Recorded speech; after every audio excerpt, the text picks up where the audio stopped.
Dan shot 1 for 19, and now Levine can't hit his threes. Now we're here without Keegs. Without Keegs.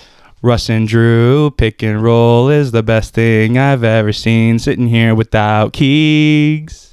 Without Keegs. Now Sabonis ribs are sore, and now our defense is really poor because we don't have Keegs. We don't have Keegs. We miss you, Keegs. 11 games without him, man. That's crazy. It I miss hurts. him. We miss him bad. Every time I see him on the bench, he just get emotional. You know? I get emotional seeing him on like the back of the bench, like not the first row. He's in the second row on the bench. That's even worse. Yeah. It's like he's not even involved, His thumb's all bandaged up. but he's involved in my emotions. I think about him every night. There hasn't been a day I haven't thought about him since the surgery. Just think, Dennis Schroeder's shots could be Keegan Murray shots. That's true. But Dennis Schroeder decides to shoot 1 for 19 in his last 3 games, including 0 for 3 tonight. Yeah, his last 3 games have not been good. Yikes. I'll tell you that right now. Yikes. Tell you that right now. Doug Christie was asked about that. Me and RT are listening to that on the way home from the game, and he's like, it's not the offense, it's the defense. So do you think... Well, obviously, it's obviously the defense. You don't say. You don't, yeah. Yeah, don't say. So yeah, that's where we're at right now. 3 in a row, 3 losses. We're recording this after the Denver game, and Welcome back, by the way. yeah. Oh, sorry. Yeah, we're back. Yeah, I mean, that one is just one of those games where you like go into it knowing you're not going to win, but then the Kings find a way to keep you invested in 36 minutes. And then in the non-Jokic minutes is when they balloon the lead. Sorrow. Tough. RT and Cristo were in attendance in person. How was the environment? How was the beginning of the game? It was very quiet in the beginning of the game. I will say that. It was very, very quiet. Oh, wow.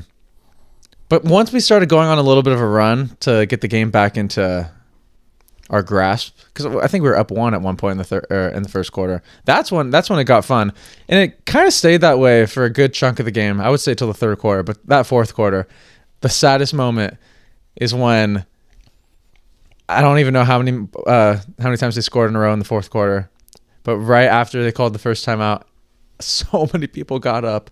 Oh, that yeah. hurt. That hurt to see. I mean, they knew what was going to happen. I think they knew too. They knew. And then when we get to the house, Maya had the game on, and then after KCRA 3 plays, and they were interviewing fans that left early, and I was watching the fans getting interviewed about why they left early, and I'm like, oh no. Well, it was a late start too. The kids got to go to bed. Kids got to go to bed. But that's not why they left. That's not why they left. They left because of the sadness, and I think that's the theme of today's episode, because we woke up to some news. I actually want to ask you guys this. I watched the whole Carmichael Dave clip, and it's not like he got sources telling him that the Kings are gearing up for the rebuild. It sounded like it was just his thought process. What did you guys think? Do you think it's like a consensus that that's the direction we're going down?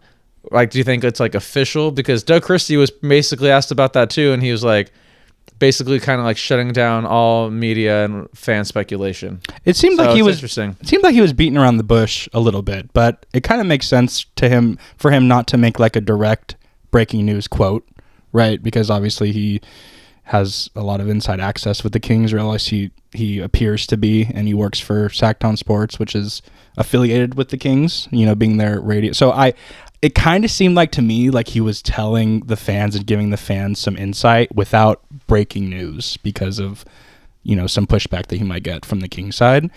I don't think you need to be like a Columbia journalist to understand what's going on with this Kings front office. They're known for leaks. They're known for putting their business out there, right? A lot of people have found trade rumors through them. So the only thing I'm really basing it off of is Carmichael Dave is around the team enough to hear things, and the Kings aren't known for keeping things secret. So I'm getting the credibility just because of how long he's been around the team, that he's hearing these things, that the rebuild is gearing up. I think we all kind of expected or know that a rebuild is coming. I don't know how a NBA professional or someone in the NBA front office can see the roster we have currently constructed and think this is our future.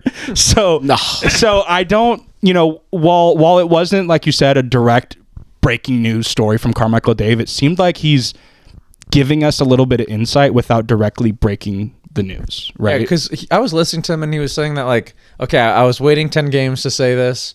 So I think he was just kind of like waiting to see what it looked like. For sure. And now that he's seen it after 10 games, he's like, all right, time for me to talk about how I'm really feeling. So I don't know 100% if like maybe he's hearing things, or because we've been speculating this for all summer long. Like everyone around the league. Yeah, so it's not like, I don't think it's necessarily breaking news or anything, but all the other NBA accounts, they took that and then ran with it, and that's why it became a bigger story, because we hear stuff like this all the time, but in the Sacramento space, but all the other NBA accounts, they were all reposting it. Like all the big like accounts were after it today. So it just makes a lot of sense. And it's coming from someone who has a lot of inside knowledge around the Kings. He's been around the team for a while. I don't know what direct sources he has, but he hasn't been known for bringing out false stories, really. So I trust that source. I know the Kings aren't quiet in their front office. And I also like really want to see a rebuild. So maybe I'm believing it a little bit more because I really want to see it. But yeah, RT, what was your take on it? Yeah, I kind of agree with you guys. I think this is definitely Carmichael Dave formulating an opinion, but he's not wrong, right? He's not wrong. And I think that this rebuild is inevitable and it's coming. It's going to happen. Do I wish it was happening? No, because I still want to have Sabonis and Levine and Monk still on my team, But I wish we had De'Aaron Fox. We wish you had De'Aaron Fox, but then I wish we had Tyrese Halliburton. Ah, man, there's a lot of wishes. There's a lot of wishes went out the window. A lot of wishes that went out the window, right? And it's like, you think about it, it was just 4 seasons in a row of just bad trades, not executing on improving your roster when you make the playoffs, and not getting assets when you sell De'Aaron Fox, and not accelerating the rebuilding process. And now it's basically a year later and you're starting this rebuild process when you could have started it way, way earlier. It's a domino effect, right? And I think that's the problem with the Kings. They tried to say like, hey, you know what? We made the play-in last year with this team. They didn't make the play-in because Zach LaVine helped to get them there. It was all De'Aaron Fox. It was all that run that they did in January when they were the 7th seed. And then they lose a couple bad games to New York and then OKC, and then De'Aaron's gone. And then this whole team flipped on a dime. So it's not necessarily because they made the play-in because of Zach LaVine, Jonas Valanciunas, and all those players. It was mainly the contributions that were happening during that January run that got them to the play-in. So, and we got to remember Scott Perry wasn't part of that team last year. Right. It was all Monty McNair. So I think the front office or Scott Perry is looking at the Detroit Pistons and they're saying, oh my God, this team was crap the last 2-3 years while we were trying to maintain sea level, right? While we were trying to maintain afloat.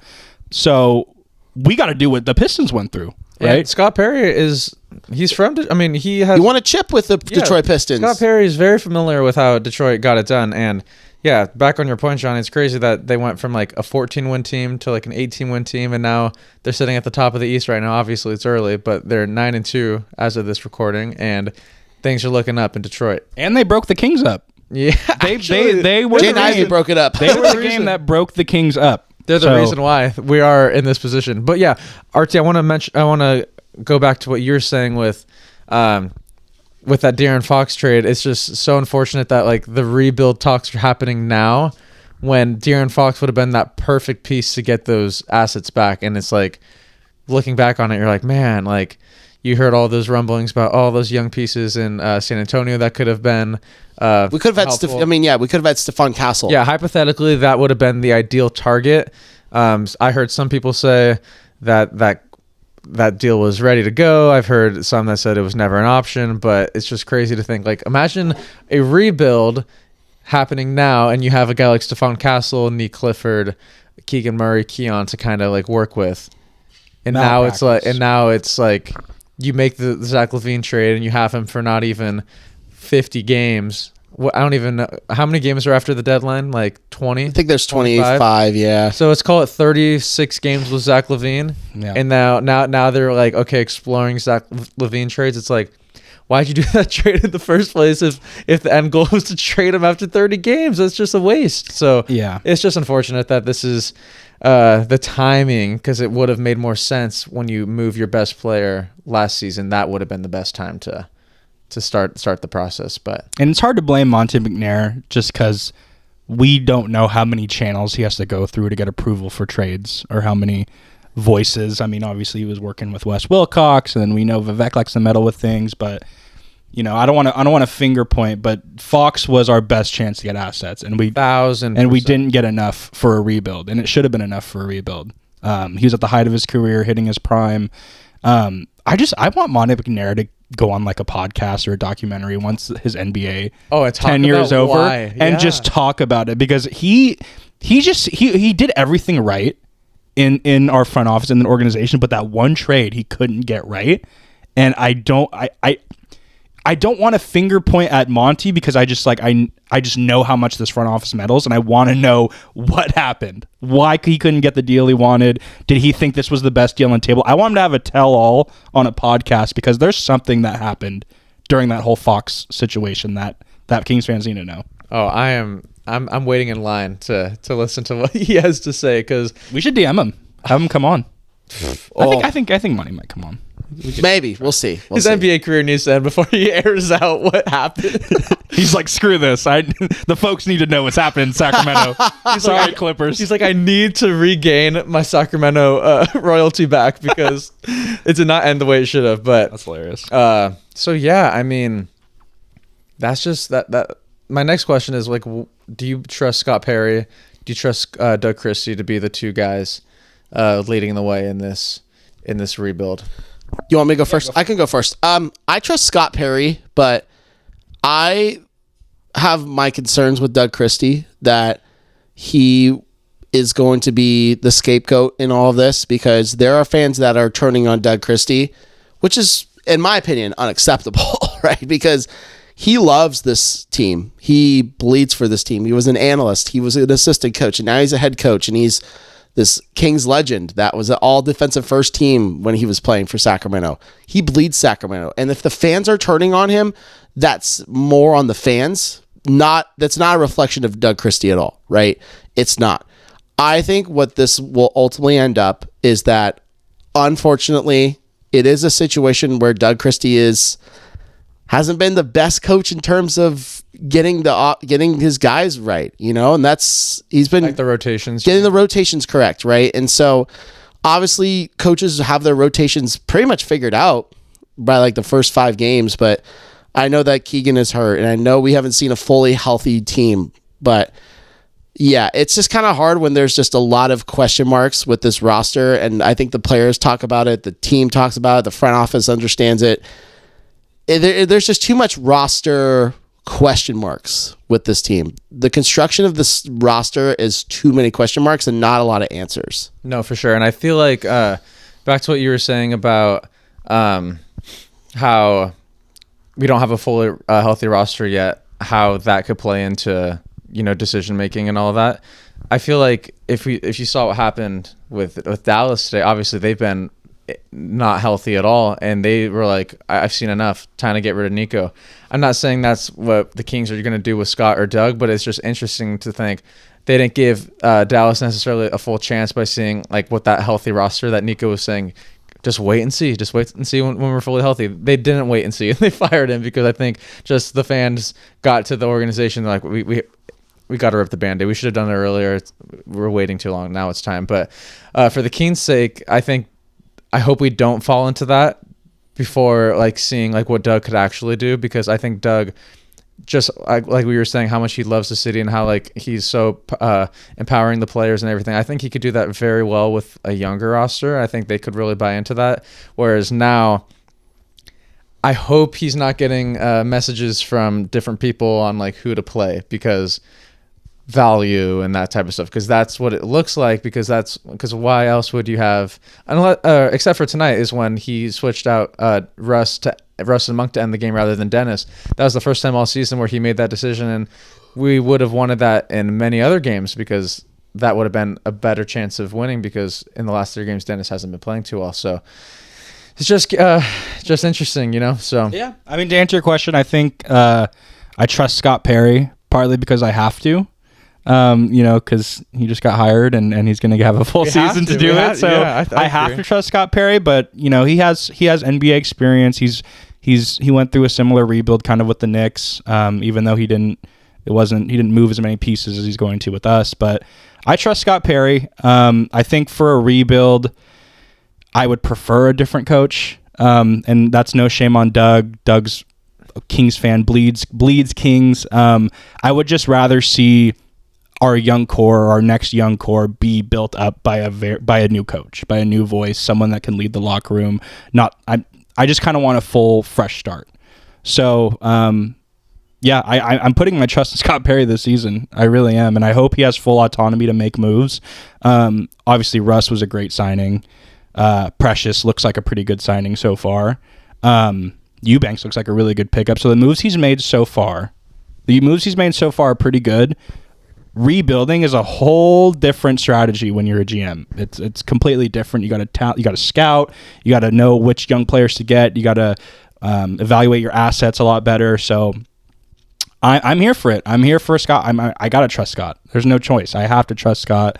But to answer your question about the coaching, I'd give Doug the season. But if we do a full-scale rebuild and we tank the rest of the season and we have a fresh new roster next year, I'd much rather have a coach with more experience that can help uplift these players. Not that Doug can't, but I would just be more comfortable with a Mark Dagnall hire, with a young coach, someone with a lot of G League experience that is proven to improve players. Yeah, Carmichael Dave was saying that Scott Perry, he initiated the Tom Thibodeau signing in New York, and he's available right now. Like, I could see a world where he brings him in to start the rebuild, and I was like, oof.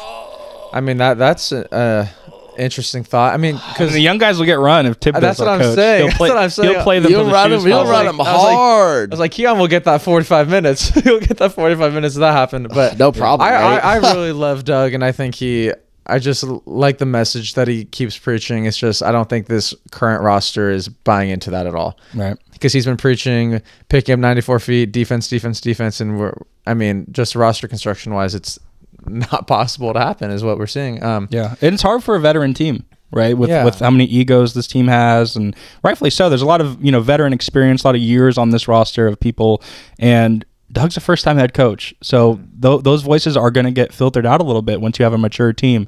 But I want to see him with a young team, so I think in my perfect case scenario, we make a rebuild around the trade deadline, or even earlier, even after the December 15th date of when free agents can be traded. The sooner the better this rebuild gets started, I think, is my opinion. Because it's going to take a long time. Moving off of these massive contracts is not going to happen. Right. I doubt it's all going to happen in one season. Right. That's very hard to do. I think Levine just stays. That's the one I think that's going to really stay. We'll see. I mean, Sabonis too. There's always desperate teams when deadline comes, and you never know. I think Sabonis will be a hard player to move. There might be a desperate team that wants Levine scoring. There's desperate fans that want Sabonis right now. I keep seeing Celtics fans. Yeah, they're saying. So I think it may pick up what's his name, the GM and. Oh, Brad Stevens? Brad Stevens. They're saying, Brad, pick up the phone. They keep saying that. So. I think the contracts will be a little bit easier to move than you guys think. I think it will be a fire sale. I'll go ahead and predict. I don't think Sabonis, Levine, or DeRozan will be on this team by the season's end. You think all three? I think all three of them are gone. If Scott Perry's smart, he'll trade them all this season. But I'd give Doug the rest of this season after we trade those assets to see what he can do with a group of young guys and see if he can get them to play hard, and then make that decision next offseason to find a new coach, a younger coach, or stick with Doug. I just feel like that would be kind of like what RT was saying, making Doug the scapegoat, because this roster, I mean, that's a very tough task to make it work with this roster. I get what you're saying at the end, but still I don't even know if that's enough time. Yeah. Because I'm look at Jordi Fernandez. Like look at his team right now. Mm-hmm. Oh my God, he's awful. the first time new coach, and he obviously was coaching last season.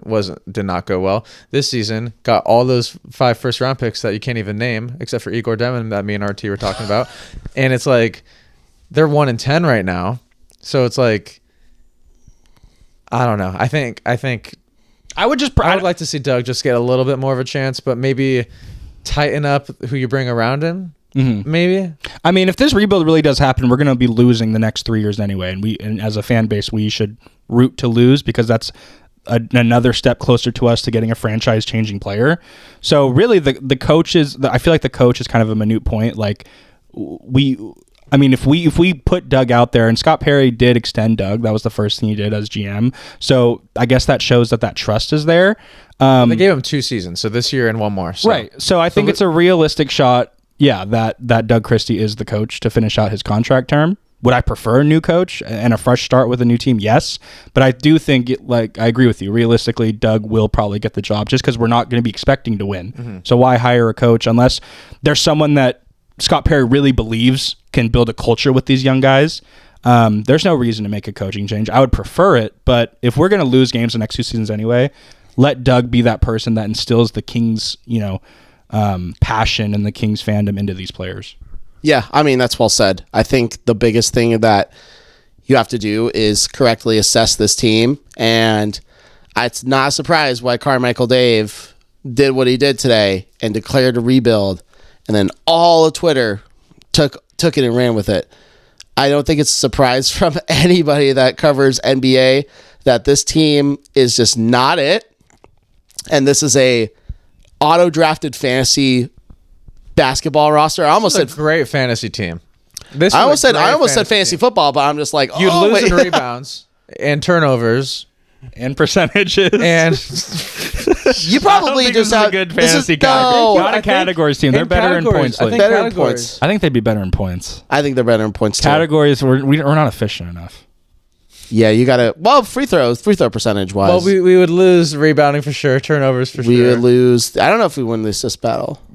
Oh, actually, our assists have been pretty decent. Ours is okay. It's 50-50. It's just so hard to watch this team. Fantasy team. It's so hard to watch this team and do you guys firmly believe that the guys on the court want to win? Do you think they actually want to win? I think they do. I think Sabonis wants to win. I think Sabonis for sure. I think Russell Westbrook's trying. I think Russ is trying to win because you could tell at the end of the games he's the only one trying still. Mm-hmm. I don't necessarily see it in Zach all the time. I don't see it in Zach. I think that's just kind of how he is as a player. I feel like DeMar is trying to win games, but I think Monk is. I think Monk. But the fact that Zach LaVine is your guy, and he's the one that out of the starters doesn't look like he wants to win the most, and also Schroeder. Schroeder's not looking like. I don't know. I'm a little disappointed in Schroeder. I was ready to get that number 17 jersey and ride the O with the 2 accent marks above and just ride with it, but I just haven't, not enough. I just haven't been too impressed by him. He's a backup point guard. Yeah. That's what he is. He's not someone that's going to start for you.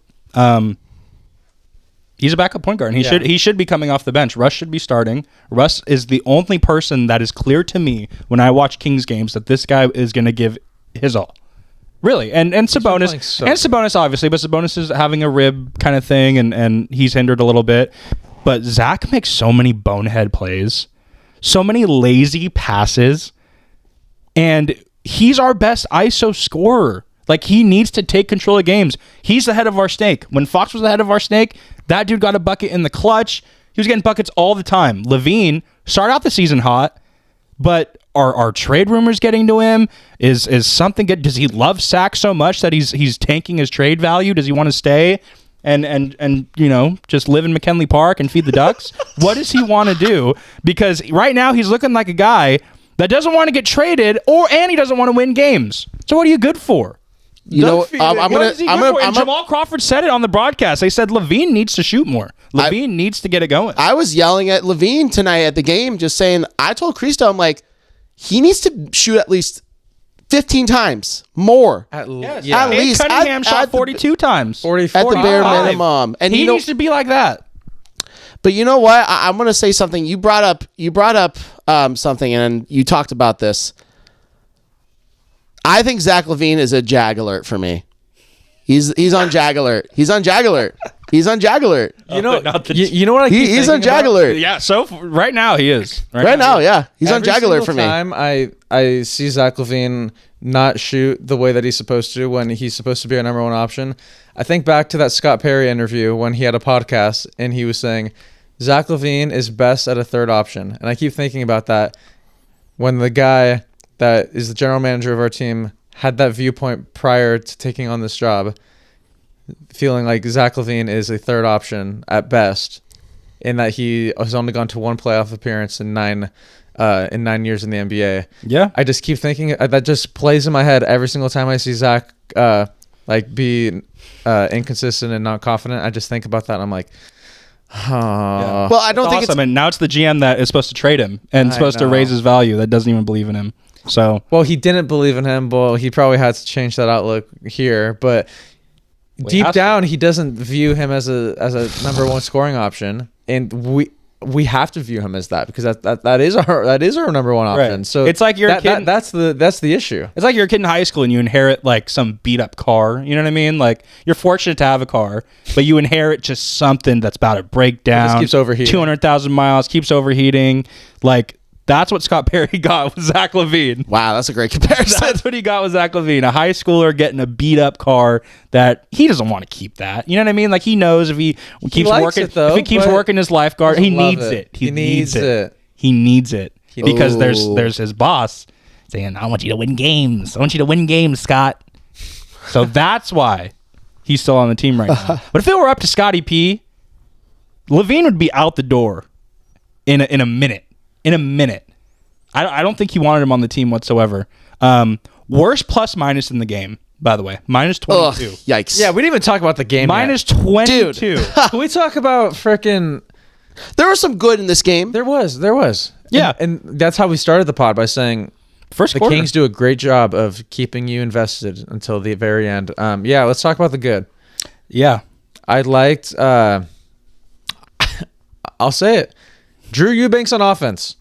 Hey, shout out Drew. Hey, 7 Drew rebounds Eubanks too. on offense and like a career night in rebounding. There we go. Listen, that's what I'm talking about, Johnny. We do like a big So- U with all of us. Yeah, and then you connect. and No, then connect. yeah, we can't do that. We could- Wait, go the other way. Oh, there we go. Look at that. This is a there we go. big U. Yeah, There we go. yeah. There we go. I love that, but I'm also aware how easy Russell Westbrook makes Drew Eubanks' life. But Drew has to finish, and he's finishing. been finishing. He's doing a great job, but Russ is giving him dishes on a silver platter. As he should. Keep it up and keep rebounding. 7 boards tonight. I can't say anything negative about Drew Eubanks. There's one point where he was like kept bobbling the ball. I'm like, he was the one that ate all of RT's popcorn, not me. It was Drew. Yeah, and I was that like, was. man, maybe he just can't rebound. I was like, maybe like the grip just isn't there. But hey, that was in the first quarter, and he brought down 7 in the game. So shouts out Drew Eubanks. Shout out Drew Eubanks. I get scared when he has to dribble. I get scared whenever he doesn't just catch the ball from Russ and shoot. Whenever he puts the ball on the ground, Me I too. shriek a little bit. And he did that a couple times at the end of the game when Sabonis got fouled out, and he was like underneath the basket. I'm like, Drew. And he fell in the paint. He fell. Yeah, It dude. led to a basket, and I was like, how did we score on this possession? And that was the He needs Jamar to- bucket. Yeah. He needs to act like the ball is a grenade. And when Russ passes it to him, Just jump it's and when he dunk pulls it. the pin out, and it's like, just dunk it. Because Jokic Don't isn't think. the greatest defender. You saw what Sabonis did to him in the first quarter. He had 11 points on him. But yeah, I think Drew did a great job. Drew was great tonight. As a backup center. He's been playing great. And I know a lot of people on Twitter are not liking the eulogy. Get with it. Get with the program. Get used to it. Because Get used to, because he's going to be our starting center get after used February. to it because he's going to be here. He's here. He's going to be our starting and center then Maxime in a couple months. Maxime Reynaud and Dylan Cardwell are going to be switching the backup center. Hey, give me that. I'll take it though I too. did Oh, like God. I like Precious Achua minutes tonight in the first quarter. I was a Yep. big fan of Precious. Schroeder, man. Oof. Schroeder was not a bright spot, but Russell Westbrook Continues to be one. continues to just thrive. And in the last game, he only got 15 minutes, and I think he played a lot more than that tonight, and he just looked more free. Even though he didn't start in both the last 2 games, he got way more run this game. We saw Keon Ellis in the first quarter. Instant impact from him as always. Yeah. Kings came out firing. Shot Yeah. 12 3-point attempts in the first quarter. Nuggets started 11 for 14 from the field. Oh, yeah. We started 1 for 17 from 3, so it was definitely a back and forth. 1 for 17? Yeah, from 3 point. Yeah. Yep. Good and then note-taking, Jono. Yeah, of course. 7-1 rebounding in Nuggets' favor to start. It was a back and forth game, and at halftime the team stats are pretty much identical for both teams. Let's go, Johnny. We kept giving punches back, and then we just lost it in the fourth quarter against their bench. Jamal Murray cooked us. And Jamal Murray. But fourth quarter is when we lost that game, for sure. Ever since Jamal got that new hairstyle, he's been balling out his mind, man. Jokic and Murray after the first quarter. Jokic 12, 5, and 3. Yeah. Murray 8 and 4. 8 points, 4 assists. So their stars got going right away. Yeah, I mean, that's what Jokic does. He almost gets a double, flirting with that triple-double right away, like he always does. Yeah, he's basically unstoppable. You could throw Eubanks at him. You could throw Sabonis at him. Jokic will hit you in the ribs, and Sabonis will grunt a little bit, and he'll just pop a nice little hook right over you. Yeah. Are we sure it's not Sabonis' liver from drinking a lot of wine? Are we sure it's the ribs? Oh, I was thinking this. It might be the liver. Yeah. That's a great point. He's probably drinking a lot of wine. He's been stomping grapes a lot. He's got to sample it. Stomp, baby. Yeah, I don't know. you're right. Anyway. Oh, boy. Yeah, Jamal Murray absolutely killed us. But just at the end of the fourth, they were all hitting threes, and you're like, well, our chance of coming back is over. Yeah, they ballooned the lead to 17? Yeah. In the fourth. Mm-hmm. At that point, people were sad. In the third That's when they started quarter, leaving? Yeah. I think it was after the Jokic 3. That's when the second wave. Oh, that was the final wave. Oh, the one where we went under on a screen and gave yes. a wide open. Yep. That's the one. Isn't that crazy? I'm like, that's crazy. It was a Jokic and Jamal picking and Morgan Reagan says this in the post game. The eulogy just died on it. Yeah. And I'm like, why are you dying and forcing? I forgot. I think was it Monk. I was like, why are you forcing him to go out on Sabonis? I'm like, just stick with him. What are you doing with Jokic? Yeah. I just put my hands in the air in my seat at that point. I'm like, and this is why we get into these positions, because we do stuff like this. We make it so easy for them. Yeah. I think people forget on the court how good you. I'm like, how could you think that was the great defensive idea? To just let him. It's hard. It's moments like that make me question, like, are we trying to win games? You know what I mean? Like, everyone knows, like, if you play pickup, you know, like, oh, game point wins, or like, you know when it's time to lock in on a defensive possession. It seems like the Kings never know when to lock in, because in crunch time, in times when teams are about to go on a run or win the game, in this case, we have terrible mistakes. And I think that's where some fans get frustrated at coaching. That's where some fans are like, Doug, you need to hold these players accountable. You need to do this. I'm not particularly one, but I can see where a fan might get frustrated with all these defensive blunders, because, you know, there's some coaches that would call a timeout right there, yell at their players, get in their face.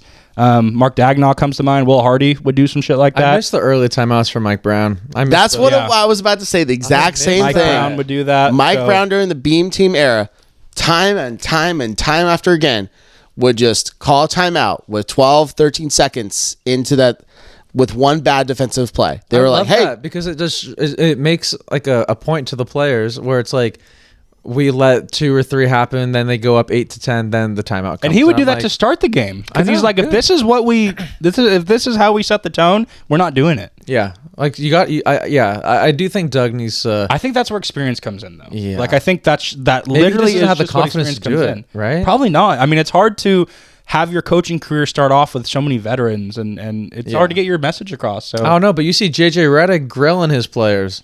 Well, he's best friends with the best player. So it's like, if you get LeBron's approval, that gives you that gives you like the utmost confidence. Yeah. With Doug, I think it's just a little bit different. No, yeah, probably. But there's just too many blunders in the game, man. Way too many. Too many easy baskets. And I know the Nuggets are good, but there's just so many times in that fourth where we could have changed that momentum. And I think Doug should have called the timeout too a lot quicker. It's just really sad that we lost it in the non-Jokic minutes, because normally those are our chances to come back in games. And the bench, you saw, like, you could see Jokic just cheering on the bench. He's like, I don't have to play in the fourth. He had his leg up like I'm sitting right now. He had his leg up. He was like, the whole time. The whole time. Valanciunas was cooking in that fourth. Jamal. Jokic didn't want to go back in at the final 4 minutes, but no, our starters lost us this game. Our bench was outscoring them by far all of the game. Russ almost you're flirting with a triple double. Monk with 12. Eubanks with 19. Neek with, even though he only had 5, 3, and 2 stuff in the stat sheet. Our starters lost us this game. Yeah, people are saying that they're loving the bench way more than the starters in 2 seasons now, is what they're saying. How about, dude, Nate Clifford is playing with a lot of confidence. Highest plus minus tonight. Yeah, he's playing with a lot of confidence. I like seeing him pull that deep 3. Even though it didn't go in, I was like, good for him. Yeah, it shows confidence for sure. I think once those shots start falling, he's going to be really good. People are going to love Nick. He looks very in control when he plays. Like, he doesn't look like he's sped up or playing out of rhythm. Like, he looks like he's supposed to be there. He looks active on the defensive end. Mm-hmm. Always, always active. Just never taking a moment off. When he sends the double to blitz Jokic, I'm like, I watched a play where he was trying to blitz Jokic and make him get the ball out of his hands. I'm like, dude, that's what we need. No, that was great. You need to blitz Jamal Murray. You need to blitz Jokic. We haven't blitzed barely anybody. All this season. Anybody, dude. Like, we're letting the opposing players, best player, or best get what they want, dude. Like, it's so stupid. They're having almost career nights every time they play us. I'm like, so those stupid. Those are the guys that you gotta make life hard, and we're not even. It feels like there's zero effort on just blitzing and making other people beat you. Yeah. Like, I think in a world, if Christian Brown beats us tonight, no problem. I'm okay with just saying that and slowing Jokic down.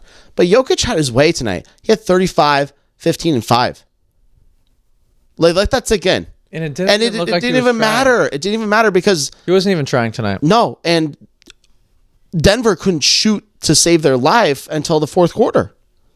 And then when Jamal Murray went on that run, they just made every single 3 after that. I think they made like 5 or 6 threes. Yeah, in that fourth quarter. It was stupid. Crazy. Well, when your starting point guard has 0 points, 0 rebounds, and 3 assists, you're not going to win that many games. No, it's just not going to happen. Like, you could be the best team. How many in the minutes did Dennis play? 20. Did he play at all in the fourth? No, I don't think he did. No, right? he did. In the or just 21. No, they were running the Westbrook and Monk lineup. Levine, out the gate. DeRozan, Sabonis, and Keon comes in with 6 minutes left in the first. Yeah, that was good. Ends with 14 minutes. Make that make sense. Ends with 14 minutes total. When he came in so felt early, like it was longer, but man, only 14. Only 14. Well, we can't really make that much sense of that. And he was shooting good too. Yeah, it's hard, man. It's hard because like you want to love your starters so much, and like there's times when we love Levine. I don't want to get too down over one game, but like this loss really just irked me. Just the way our star player carries himself, handles himself, and knowing he can score at ease when he wants to be aggressive, just like look so lackadaisical and just flail his arms. Love that. Make lazy passes. It really irked me watching it at home, and I'm sure you guys got the same feeling watching it in person. But like, it's one thing for Dennis to have a bad game because it's like we kind of know what Dennis is. Like, he's this role player, blah blah. Like, he's not consistent. The way Zach started the season, it was just like this guy's gonna average 30 every game. He was averaging 25 coming into the Denver game, and not only was he not what did scoring, he finish with tonight? 15. 15. I think 15, yeah. Or 12, sorry. Yeah, it's 12. Not only is he not scoring, he's not impacting anything on defense. His defense looks so much worse than when we were praising him earlier in the year. So it's hard to get excited, man, about our star players. I love Sabonis. I love Russ.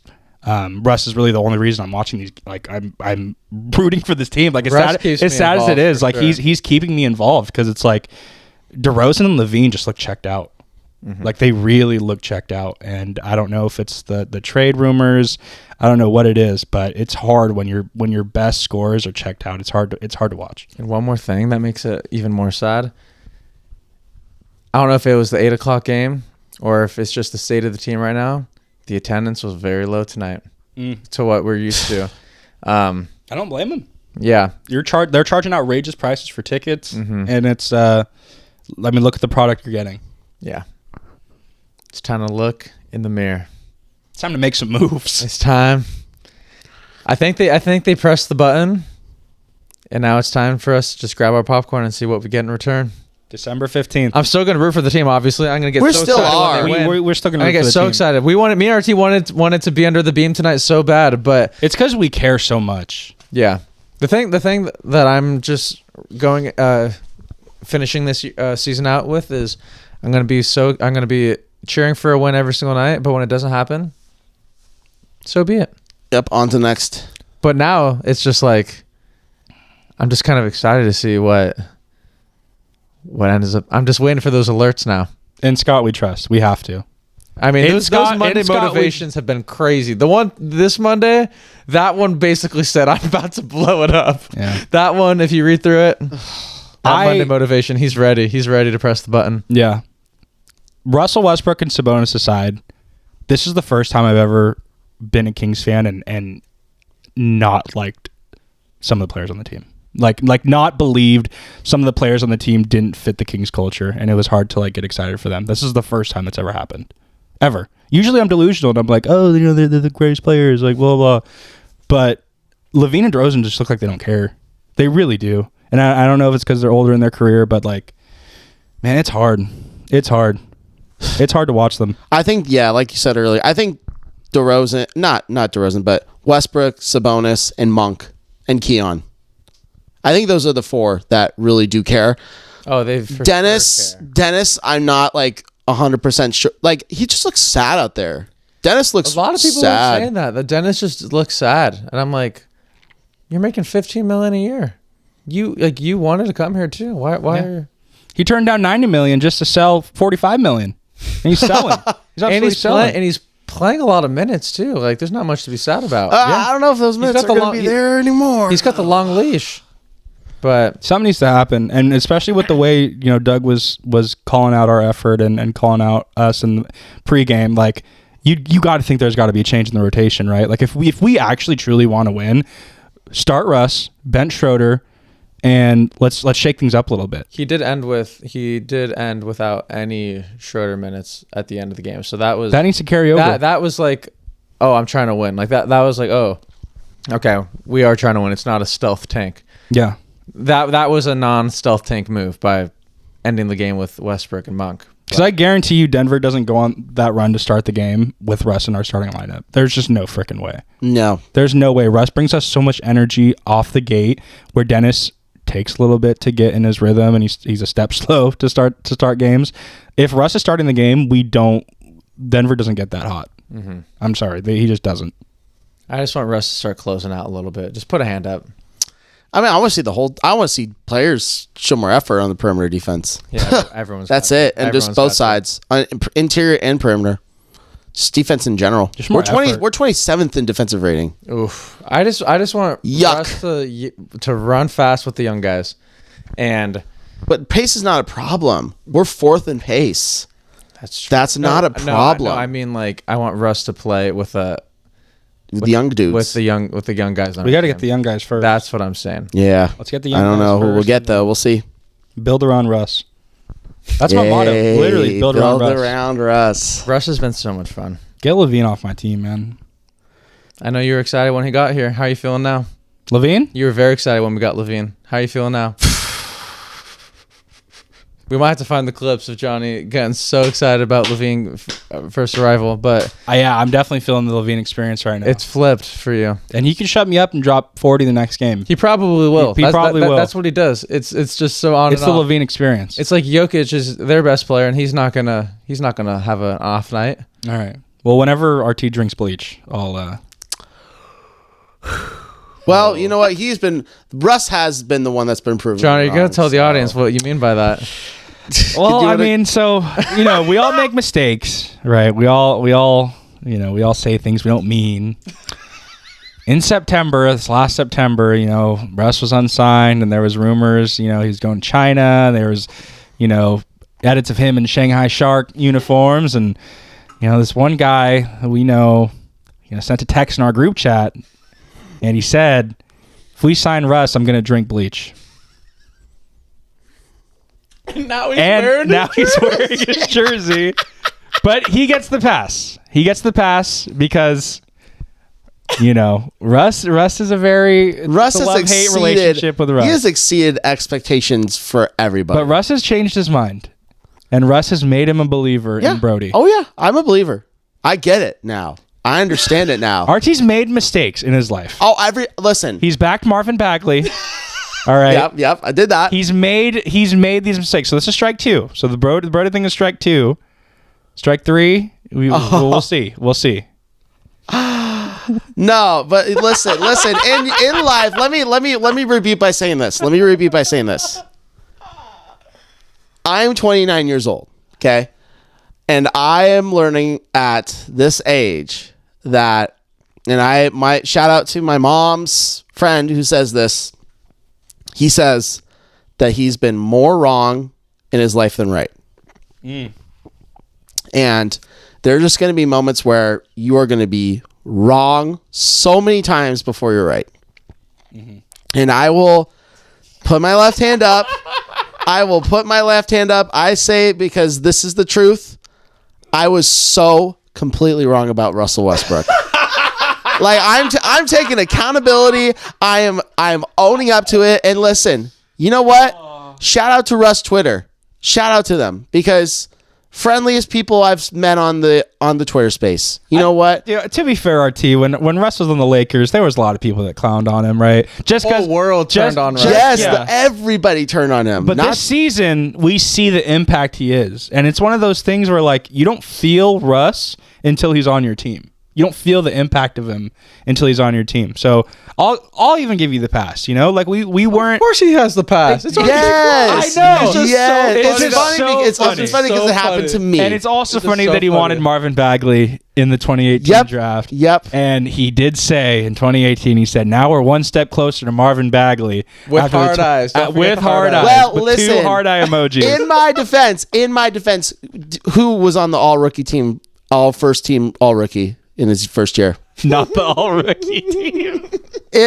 I'm just asking. RT, we're talking about before the season started. The draft process. I know, but then... You wanted nothing of Luka. You wanted Marvin Bagley. Well, I mean, because... I mean, he was a monster at Duke. Hey, neither did Nico Harrison. He didn't want Luka. Well, that's the other thing, so...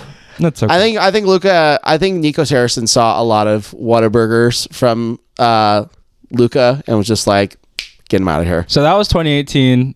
The rest mistake was 2025. So you won't have another slip up till 2032. You're good. I'm good. You got 7 years, man. I got 7 years. 2032 is when RT predicted is when we're going to make the playoffs now. That's what he said. No, it was 2031. 2031. Or on the way to the Kings, RT said the next year we make the playoffs is 2031. Wow. That's what RT said too. Wow. So 2032. Hopefully that'll he's be the wrong year. there, and hopefully it's before then. Right. The brain isn't fully developed till you're 30, right? So that's no. RT knows that when he said 2031, he meant 2020. I just 2029, right? 2029. He's well. You said. years. Yeah, I said 2029 because next time we make the playoffs, if we go down the rebuild, I think I would hope it's 2030. 2030. I would wish it's now, but we're hell no. 3-8 right now. I don't change it. Nah. Give me 2 seasons. Yeah. So 2020. So that would be the 2028, 2029 season, right? 2025, 2026, 2026, 2027, 2027. Yeah. The 2028, 2029 season. We make the playoffs. So 2029. Deep run. Hey, 2 years of cheap tickets. 2 years of young players. Please bring my tickets down. Dude, it is so frustrating getting that taken out of my account every month. And I'm like, Vivek. That's why people aren't showing up. It's just so expensive. That's why people aren't showing up, man. We had a fun night tonight. We did. It's always a fun time with the G1C. The one thing we got to end it with. They did a 6-7 Cam. And that's when I knew we weren't going to win in the fourth quarter. No. I love how they do and these it was Scott Fresh. They do these cringe cams when we're losing by so much. I was like, you know what I mean? Not during the national televised They did game. that against the Thunder game. They did like the glasses in the nose or the whatever they like put mask on your face when we were like down by 30. Yeah. and they just show fans, and they're just like, remember the guy put his thumbs down? Yeah, they're trying to make it fun for the fans. But that's the worst time to do Yeah. it. Worst time to do it. They put me and RT on the karaoke cam though tonight. We did. What was the song? We sung Bohemian Rhapsody. Bohemian Rhapsody. Yeah. Really? Yeah. You guys on the jumbo? They put us on the jumbo. Dang. Yes. I was mid popcorn. I look up. I'm like, oh. You wait till the end of the show to show you were jumbo shit popping? Jumbotron. Jumbotron popping? Hey, we were popping. Shout out Jerry McCain. Have you ever seen that interview where he just quotes that song? Oh, so good. Shout out Jerry McCain. Shout out Jared McCain. I hopped Into to the coffee shop, and then my jaw dropped in shock when I saw a girl that had cool pants. They make me want to dance. And then You've been watching a lot of Jerry McCain TikTok. oh yeah, yeah. I mean, it's the only positivity I get in Hey, sports. he's got some good Kings, vlogs. I Kings like don't the give me any vlogs. positivity. Are you watching his vlogs? Yeah, here and there. They're Day in the lives. I like them. Yeah. they're good. They're nice. Well, Here we go. we have a game tomorrow, so Yeah, Yeah. we'll be back here. we'll be back here tomorrow. Let's see if The vibes are high. They better be. let's just win tomorrow. I like that. Let's just win tomorrow. I like that. Why not? I like it. Why not? I mean, they're missing Trey. Is that it? Yeah, I think that's it. Who's their backup point guard? Like who's starting for them now? Oh, I haven't watched a lot of Hawks games. I haven't watched a single Hawks game this year. I don't know. watched. Jalen Johnson's been battling injury. He might miss. I don't since know it's how a the Hawks are back-to-back. doing. I don't know. I haven't done my scouting report on the Hawks yet. Well, they got that European guy. Oh, Nikhil Alexander Walker might not play. He's questionable. Yeah, I have him in fantasy, and he's been day to day for a while. It's 12:30. Yeah. Dude, these 8 p.m. games are gonna be the death of us. We got one more. We got another one. We got. Oh, dude. Is it the Clippers? Yeah, it's the Clippers. Yeah, we got the the 8 o'clock Clippers. games are tough. I mentioned that earlier on the last pod, but dude, I'm not a fan of these 8 o'clock games. But just imagine the East Coast. Imagine You the got to East be Coast like, watching. Oh, yeah, shout out there's Dusamo. You got to be a basketball sicko to do this. You have to. That's what Where we were are. Dusamo tonight? Oh no, we have one. We have one in. Keaton Wallace. Keaton Wallace. They got. Oh, you know what? No, they have two. They have two more. Oh, no. The one in December, and then they have the Suns in March. Man. Yeah. Oh no, and then another one. No, then there's another four? one against the Spurs. Oh my Dude, the 8 god. o'clock games are tough. Oh my tough. god, dude. I can't do it. But we will do it. Yeah, we will. We will do it. The theme for the Hawks game tomorrow: protect the paint. Protect the paint. I like it. Because they got some long boys. They got Risa Shea, Jalen Johnson, Porzingis, Okongwu off the bench, Mo Gay. Yeah, Oh, Kongo off the bench. I think we're gonna see some. I mean, we got to throw three bigs at him. We need a big We have shooting. to. We need a big game from Levine. No excuses. Yeah. I hope Levine is. Hope Levine just has like 35. Levine's on jag alert against apparently. Yeah. So He is. I don't blame RT. That's a very I reasonable. hope Levine's stretching right now to get ready for tomorrow. I hope he's doing something. Probably playing Call of Duty. Let's be honest. Eh, No. He's probably playing Call of Duty with Blake Snell. That's his boy. yeah, they are boys. They are. Blake Snell. Fucking God. clown, bro. Dude. Well, I'll see you guys tomorrow night. Yeah, see you tomorrow night. We'll see you tomorrow. We'll see you tomorrow. Too. And subscribe.